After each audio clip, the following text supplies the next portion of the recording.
One thing that the Browns have done is identified a general manager and a head coach and most likely a quarterback. That triad, always important to putting together a successful franchise for long-term success.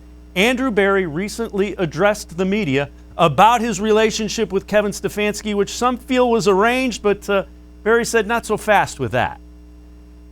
I'd probably push back a little bit on the notion, Aditi, of arranged marriage. I think it probably did help that Kevin and I did have, a relationship prior. But I think part of it is just like Kevin's just a great guy. Like a good guy, easy to work with, good human being, very smart. As I've mentioned multiple times on here, a great sense of humor. And ultimately we are like-minded in terms of how we see things, whether it's football philosophy, how we want football operations to work together, and just our overall approach. Doesn't mean we agree on everything all the time, but we're able to have those discussions and work through any disagreements together. So he's a fantastic partner, and I'm incredibly blessed to be working. Andrew Berry, the general manager, talking about his head coach, Kevin Stefanski. Let's bring back in Mary Kay Cabot. Mary Kay, that I would say is alignment, and it has to be music to football fans' ears in Cleveland. They haven't had that in a long, long time, and it's genuine. It really is, and part of the reason is, this certainly was nowhere near an arranged marriage. Andrew Berry is largely responsible for Kevin Stefanski being here as head coach of the Cleveland Browns. He identified him the previous year as somebody that they really wanted to be the coach of the Browns when he was here working under Paul DePodesta and John Dorsey. And Paul and Andrew wanted Kevin to be the coach that year. They were 100% in Kevin's corner.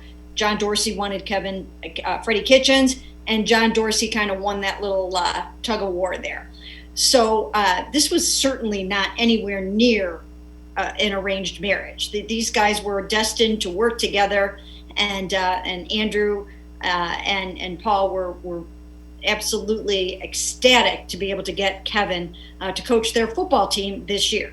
It's working out great, and it really does show you what alignment versus misalignment is all about. I wrote an article on Sunday talking about why they chose, how the 2017 draft went. Why did they choose Myles Garrett ahead of Patrick Mahomes, didn't take Deshaun Watson? And the reason, the bottom line, the way that all went down was the fact that they were not in alignment then. They had a head coach and a general manager that were completely at odds. And therefore, they did not get the right evaluations of players. And in some cases, they may have made different decisions. You look at that. How important is Paul DePodesta? Maybe we don't give him enough credit. A lot of people dismissed him as a baseball guy, but you're not asking him to identify who you should take with the 26th pick. You're asking him to put in a system, which he's shown he's pretty good at. Yeah, absolutely. And you know what? It took him a little while to kind of get his system in place to the point where he was able to run the show, where Jimmy Haslam and Dee Haslam were trusting him to be the chief strategy officer that he is. In the first couple of years, they didn't really let him run the show. But now he is very much responsible for the alignment that's in the building in terms of him and then Andrew Berry, Kevin Stefanski. Everyone's pulling in the same direction. Everyone wants the same thing. They want to get there in the same way. They are all rowing in the same direction. When you look at the job Kevin Stefanski did, first-year head coach, and that in and of itself is incredible, but to have it in a pandemic where you don't get training camp, everything's done virtually, is there any doubt in your mind that this guy should be the coach of the year? I really think he should be the coach of the year.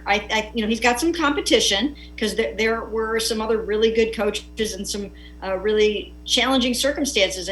Ron Rivera got the Washington football team to the playoffs while he had cancer, and so I do think that Kevin Stefanski has some other guys that he is going up against for that award. Now, voting would have concluded on January 5th.